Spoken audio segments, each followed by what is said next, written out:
I know what you're thinking. What happened to your face? So this week I was supposed to have a dermatology appointment, and about an hour before I needed to leave to go to it, it got not canceled, rescheduled. And so had to shave for that because you don't want anything hiding underneath your facial hair.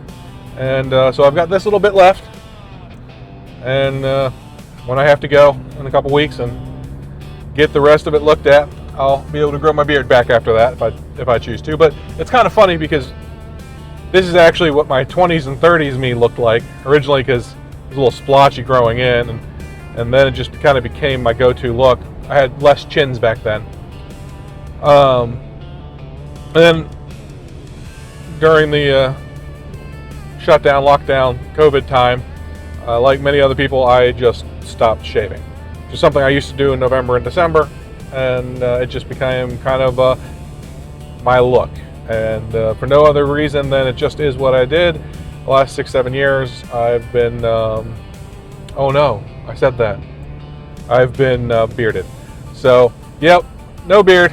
Hopefully the dermatologist will come back with a clean bill of health for me. I've had some things that have to be cut off before, and I recommend to anybody who has any kind of funny looking growths or dark spots or anything else, hey, go get it looked at. It's way better to have them take care of it before it becomes an issue than to let it grow into something that's a real issue. So there's my medical advice for the day. So what am I doing right now? Well, right now I'm driving down the highway. I just left Xenia, Ohio, and in Xenia there's a place called Athletes in Action. This is not a promo for AIA, but I was incredibly impressed with what they've got going on there, and I had no idea that such a campus exists right up the street from me. So it's about an hour drive from where I live to go up there. Went up there to talk about a potential program for Hazer baseball and someplace they might be able to hold a camp this summer. They've got tremendous facilities, tremendous opportunities, all kinds of camps come and go from up there.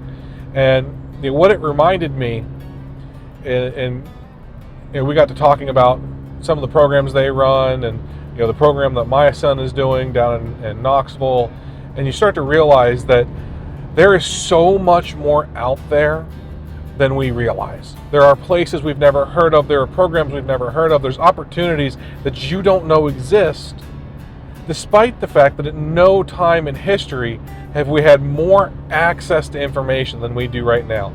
The device I am recording this message on, the cell phone that is sending this screenshot to my watch so I can make sure I'm in frame and is recording me while I drive, provides me with more information than the entire encyclopedia did when I was in school. And yet, somehow, I feel less informed now than I did 10 years ago. And I think what's happened, and I see this not just with what I'm doing, but with trying to communicate to people, with trying to get the word out about things. We now have so much instant access information. It's being pushed to us.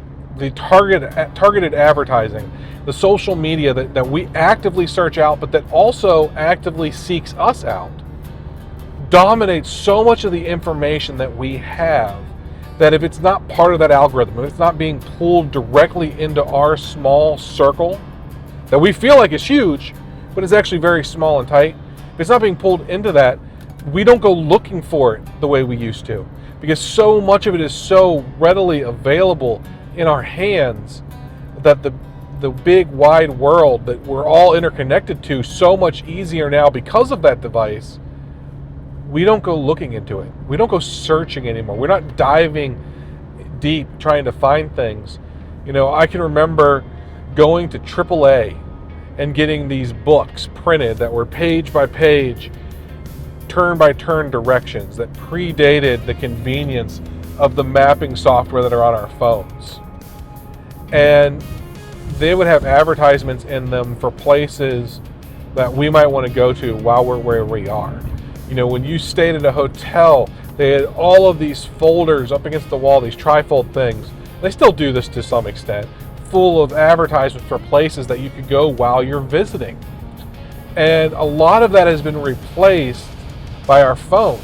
And there's these tremendous review opportunities out there every social media ad, every social media platform, even the ones that are built specifically around providing you with information about places, survives on likes and stars and paid advertisements. And so we get so reliant on those things that, like the trifolds on the wall, we're only really seeing what's being provided to us.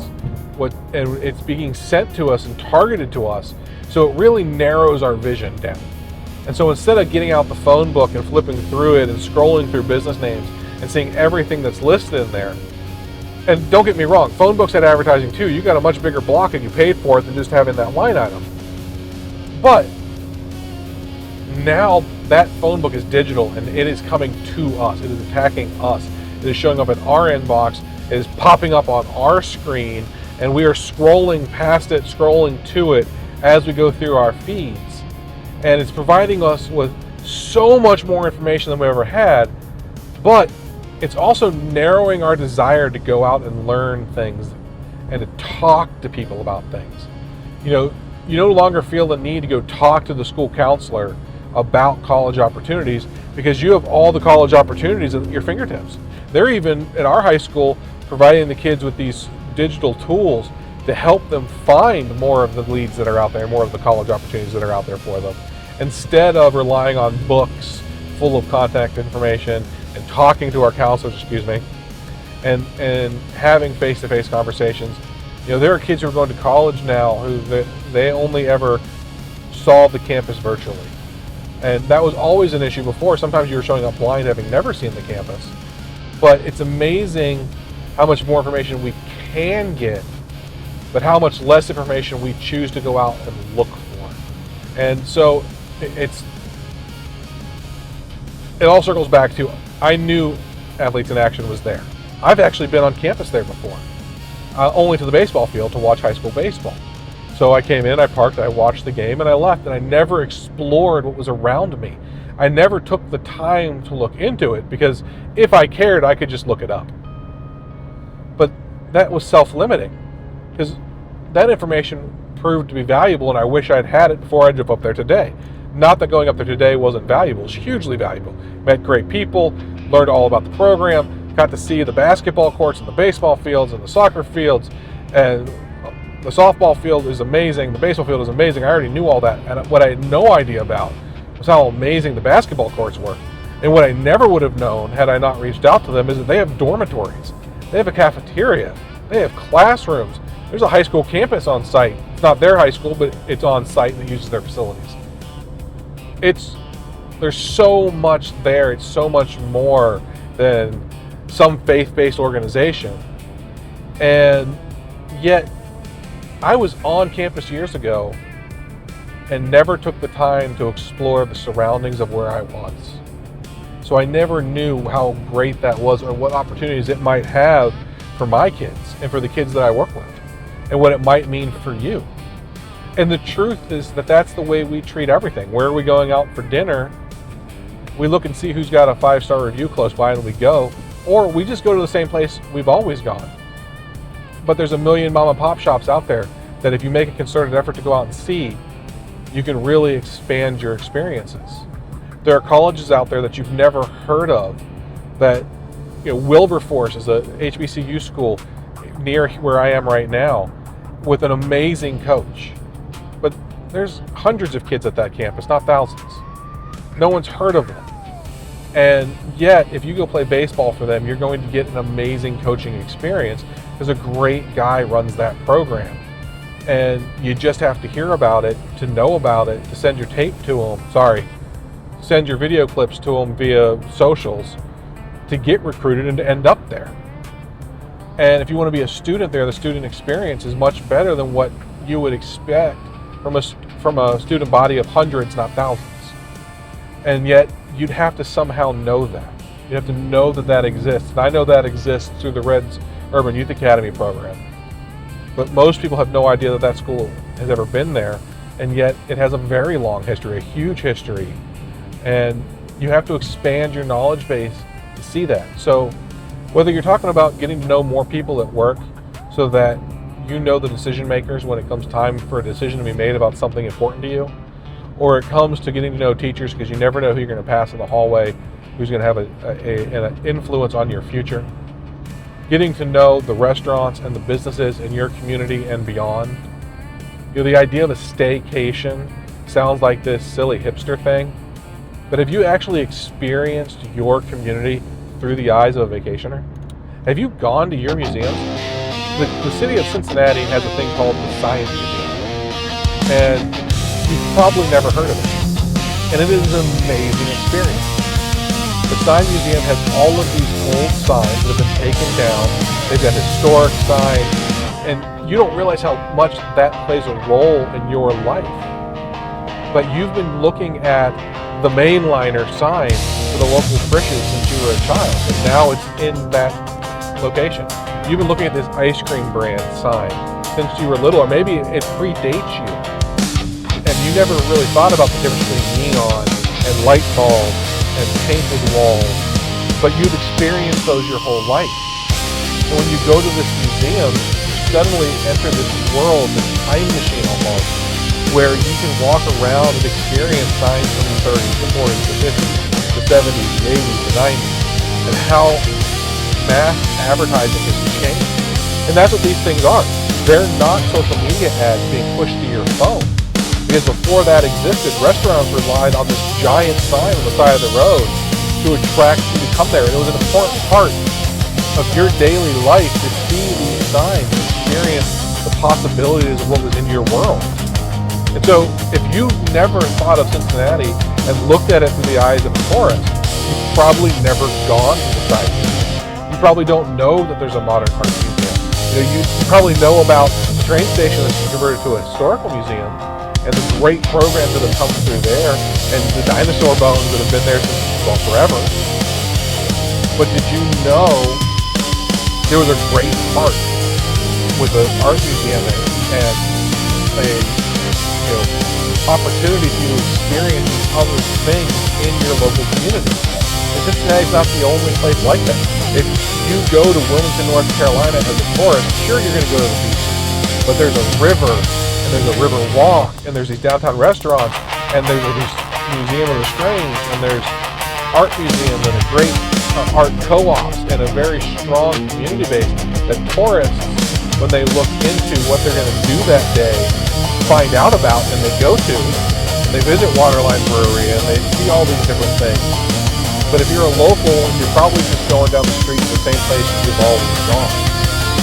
And when you're in Asheville, North Carolina, you go look at the giant, massive, wonderful Vanderbilt home there. But if you live there, how often do you go and see the garden? How often do you go and experience that through the eyes of a tourist? And what's going on in your city, in your community, so that you can understand more of where you are and experience more of what you're doing. And I think what's happened is we've become so reliant on our digital existence that we're able to get trapped in our little bubble, despite the fact that we have so much more access to knowledge than we've ever had before. So it's a really long and drawn out way of saying, open your eyes, get out there, experience life. Don't just exist on your phone. Don't just exist in the 10-minute radius of where you live and the places you're comfortable going. Get outside your comfort zone, go experience something new, something different, and you might discover a new favorite. You might learn something about yourself and about your community and about your culture that you never knew was there. So get out there and enjoy it. And a shout out to Athletes in Action for having such an amazing campus and being so kind as to have me on site today and to get a chance to see what they're all about and what they're doing, and have really an opportunity to learn about something in my world that I didn't know was there. So get out there and get it done, guys. Have I told you about my favorite place? Just the thought brings a smile to my face. Some want to chase the sun and sand, but I prefer slopes that are grand. It doesn't matter if they are big or small, I'm always up to climb them all.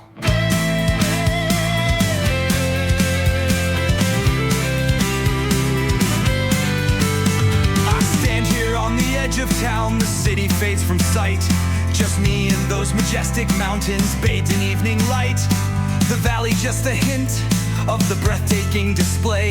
My heart begins to quicken, I am on my way. Promises of the greatest adventure ever told. Oh, those mountains, a sight to behold. Rolling hills, gentle curves, and perfect peaks against the sky. They are beauty so divine, from the valley to summit high. Two peaks rise before me, defying gravity's pull. My heart gives a little flutter, like a lovesick, awkward fool. From valley deep to summit high, a beauty so absurd. I'll be on my way to you, just say the word.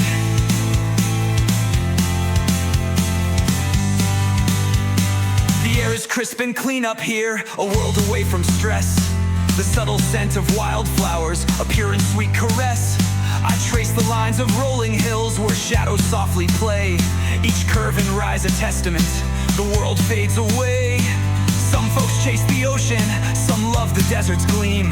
But for me it's these high places, a waking vibrant dream. She calls to something deep inside, a longing to explore the secrets that she's holding, and so much more. Two peaks rise before me, defying gravity's pull. My heart gives a little flutter, like a lovesick, awkward fool. From valley deep to summit high, a beauty so absurd. I'll be on my way to you, just say the word.